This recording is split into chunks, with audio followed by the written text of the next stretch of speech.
Le 14 mars 2022, le président du Parti social-démocrate, Pierre Claver Manganga Moussavou, a annoncé sa candidature à la prochaine élection présidentielle au Gabon. À 69 ans, Pierre Claver Manganga Moussavou participe à sa 4e présidentielle. Ancien vice-président de la République du Gabon, il propose à nouveau la provincialisation comme modèle de développement pour le Gabon.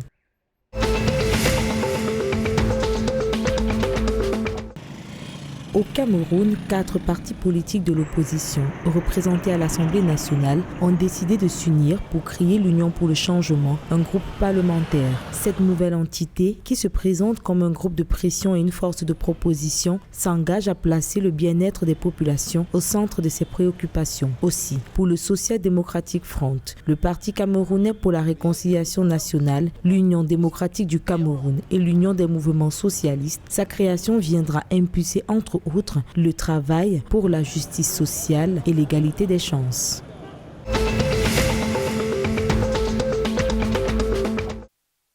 Dans le cadre du plan de réponse humanitaire 2022, le gouvernement tchadien et les Nations Unies ciblent 3,9 millions de personnes qui doivent bénéficier d'une assistance qui s'élève à 510,9 millions de dollars. Cette assistance humanitaire concerne les domaines de l'éducation, la sécurité alimentaire, la protection de l'enfant.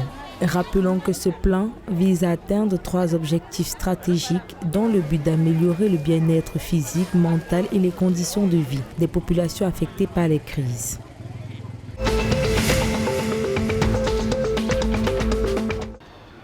Dans l'optique de faire du numérique un levier d'intégration, le gouvernement de la République démocratique du Congo, à travers la Société congolaise de fibre optique, a procédé ce 14 mars 2022 à la signature d'un partenariat pour le développement de la fibre optique. Ce partenariat d'une durée de 15 ans consiste en l'exploitation et la maintenance de la fibre optique de la République démocratique du Congo par la société FAS Congo. Ce projet indique que le déploiement du réseau aura un effet positif important sur l'emploi, la fourniture d'une connexion Internet de qualité à la population congolaise et la croissance économique du pays.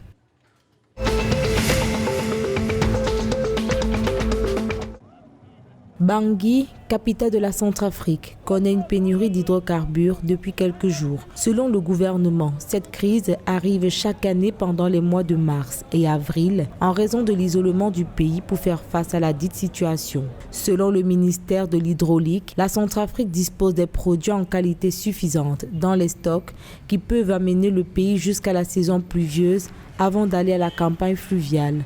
Pour l'heure, cette pénurie fait les beaux jours des revendeurs qui font passer le litre d'essence de 800 à 1000 francs CFA.